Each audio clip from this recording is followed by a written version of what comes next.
Are you excited or fearful about the April 8 solar eclipse? Do you wonder if it signals coming judgments from God? Give the Bible the next 9 minutes of your time, and it will reveal the eclipse's real warning message for America.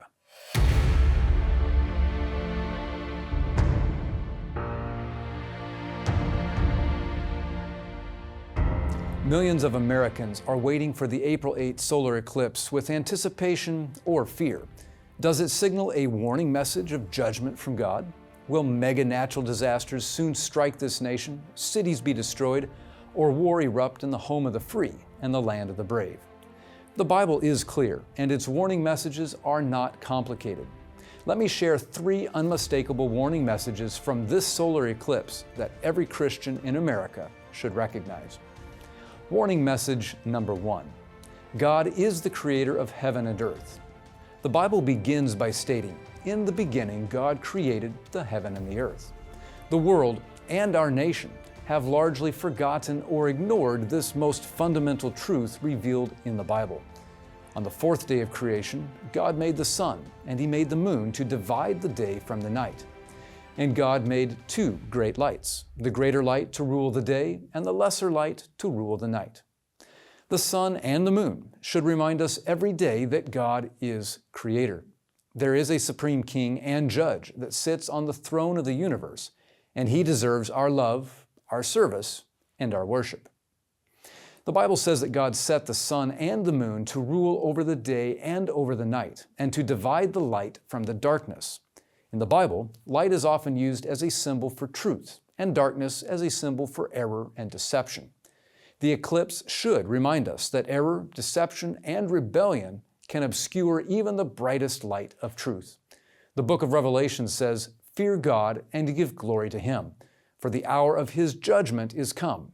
Worship Him that made heaven and earth and the sea and the fountains of waters."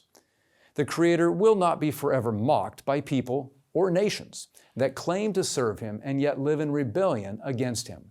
A day of judgment is coming upon this world, and the retribution placed upon people and nations will be in accordance with the light of truth that they have received and rejected. Warning message number 2. God has an unchangeable law.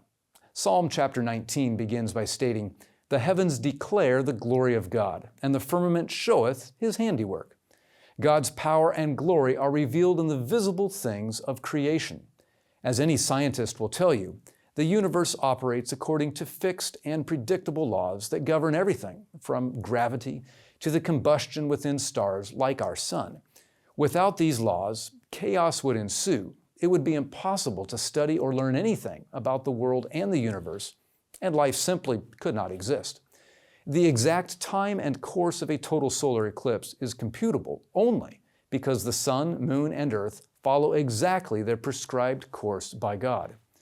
As the consistency of natural laws ensures the order and function of the physical world, so the unchangeable nature of God's moral law maintains the peace and harmony in the spiritual realm.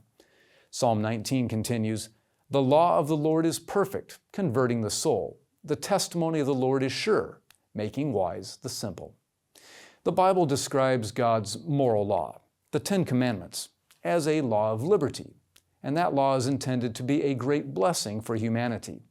Just like the physical laws of nature enable life to flourish, God's moral law ensures spiritual and physical life for those that keep it. Romans 1 verse 20 says, "For the invisible things of Him from the creation of the world are clearly seen, being understood by the things that are made, even His eternal power and Godhead, so that we are without excuse." Humanity has no excuse to be willfully ignorant or carelessly forgetful of God's divine law. He engraved it on stone and has promised to write it on our hearts if we allow Him. As Jesus warned, our standing in the coming judgment will be based on our acceptance or rejection of that divine law. "He that rejecteth me and receiveth not my words hath one that judgeth him. The word that I have spoken, the same shall judge him in the last day." Warning message number 3. Darkness is about to cover the light. A total solar eclipse occurs when the moon moves directly between the earth and the sun, resulting in a shadow cast upon the face of the earth. In the case of a solar eclipse, the shadow is limited in scope and very temporary. The full light of the sun returns within a short time, and life returns to normal. Bible prophecy predicts, however, that great spiritual darkness is about to fall on this earth. And unlike a solar eclipse, this darkness will be global and, for those caught in its deception, eternally permanent. Spiritual darkness is about to cover the light of Bible truth, and this darkness has everything to do with God's divine law and the worship He deserves as Creator. You see, the book of Revelation warns that shortly before Jesus Christ returns, there will be a powerful worldwide moral deception involving the issue of worship. Chapter 13 of the book of Revelation says of this deceptive power, "And all that dwell upon the earth shall worship Him, whose names are not written in the book of life of the Lamb slain from the foundation of the world." A few verses later, the prophecy says, "And He had power to give life unto the image of the beast, that the image of the beast should both speak and cause that as many as would not worship the image of the beast should be killed." The verses that follow describe the mark of the beast and the final events that lead up to Jesus Christ's second coming. Friend, if you realized how near the mark of the beast could be, you probably wouldn't be nearly so caught up in the excitement surrounding the solar eclipse.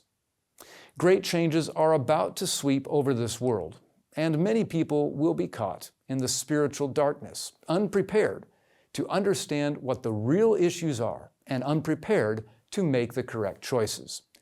Proverbs chapter 6, verse 23 says, "For the commandment is a lamp, and the law is light, and reproofs of instruction are the way of life."